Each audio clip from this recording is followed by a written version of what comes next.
Hello everybody, and welcome again to my third and last installment of the Next Steps on a Disciple's Journey. Little Susie went up to Dad and said, "Daddy, where did we all come from?" Daddy said, "Oh, Susie, we were all created by God. God made Adam and Eve, and from Adam and Eve, he made everybody, all people." Susie said, "But Daddy, I asked Mommy where we came from, and she said we evolved from monkeys." "Oh," Daddy said, "Mommy was speaking about her side of the family." We gather here today to celebrate Trinity Sunday. Probably the very first prayer we learned as children, perhaps on the knees of our mom, was the sign of the cross: Father, Son, Holy Spirit. We start prayers with the sign of the cross. We end prayers with the sign of the cross. We are baptized in the sign of the cross. And when we die, our remains or our cremains will be sprinkled with holy water in the sign of the cross. And of course, the sign of the cross is the sign of the Holy Trinity. So it's a very important doctrine of our faith.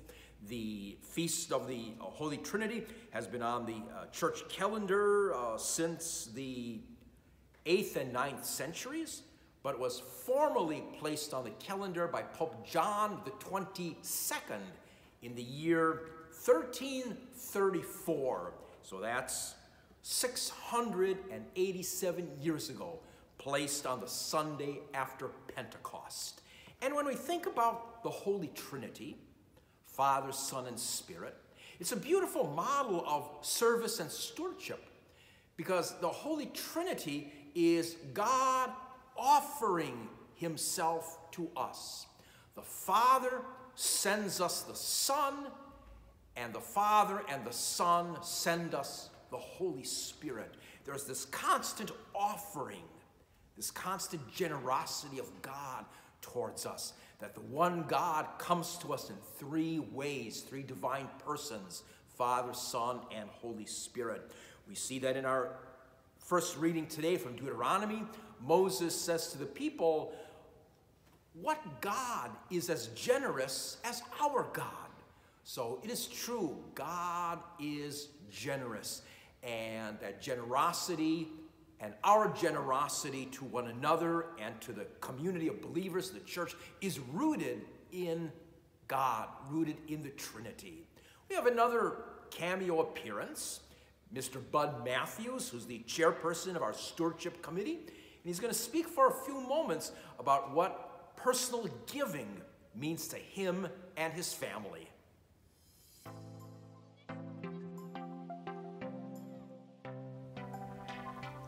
Hello, my name is Bud Matthews. My wife Sandy and I have been members of St. John V&A since 1998. I am your newly elected chairperson of this year's stewardship committee.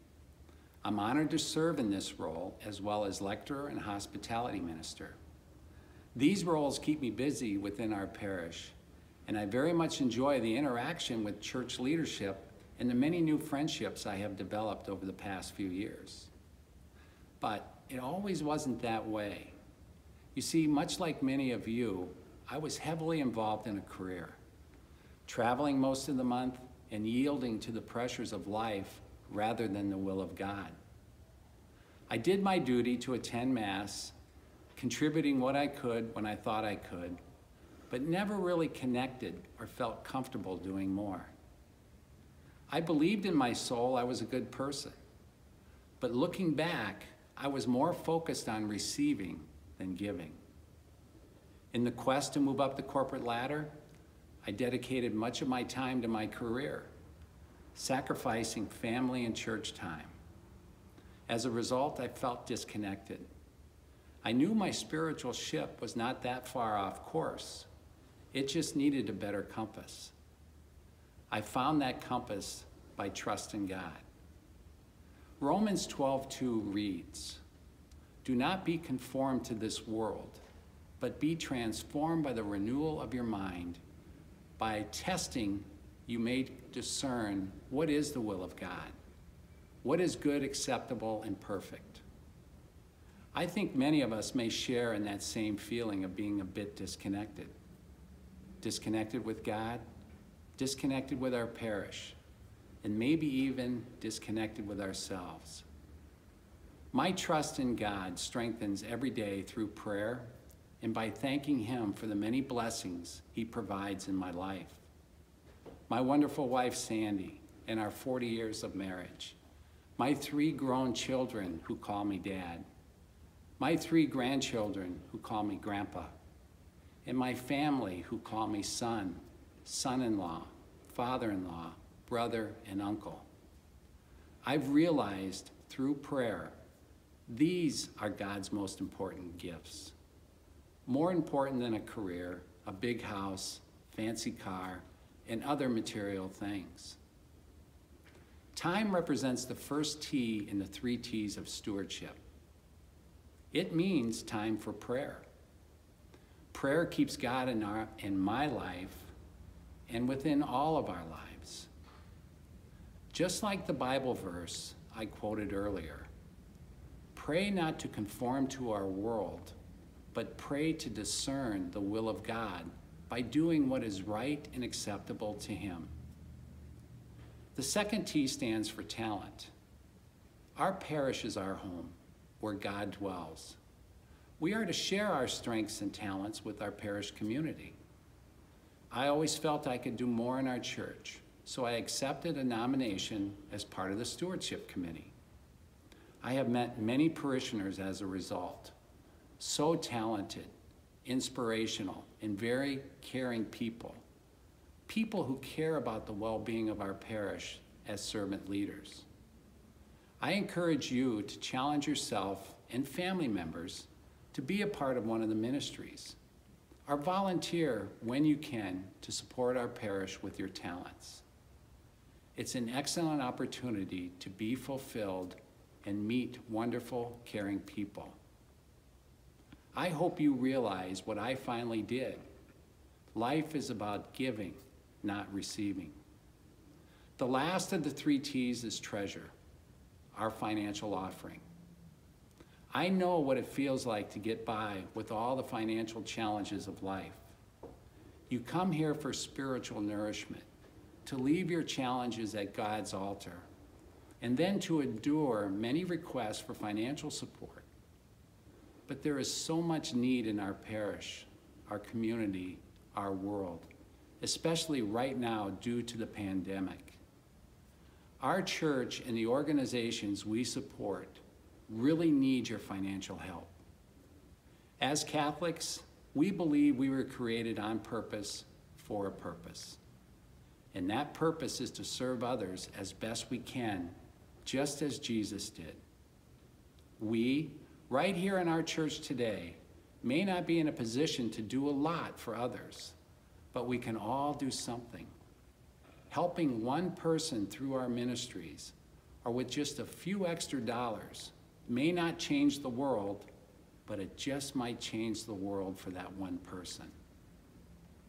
So I ask you this: what direction is your spiritual compass pointing?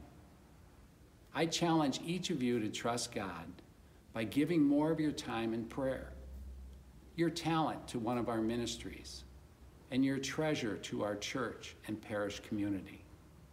If you do, I promise you will feel in your heart the will of God by knowing what is right and acceptable and fulfilling in your life. May God continue to bless us all and you and your families. I'd like to thank Bud Matthews for his beautiful, beautiful witness. This coming fall, we are going to be challenged again to make our commitments. A 1% commitment. Wouldn't it be beautiful if every year we could re-up that by 1%, up to 3%? Because God is so good to us. Here's a little quotation from a book by Jay Shetty called Think Like a Monk. He says, There are three simple modes to describe our relationship with money and material wealth. The first is selfishness. I want more, as much as I can get, and I want it all for myself. The second is sufficiency. I have just enough to get by. I'm not suffering, but I have nothing to give. The third is service. I want to give what I have, and I want more in order to give more. Let's ask the Lord for that grace to give more in order to get more. And you know, when we are good stewards, we are always rewarded by God. A blessed feast of the Holy Trinity to you.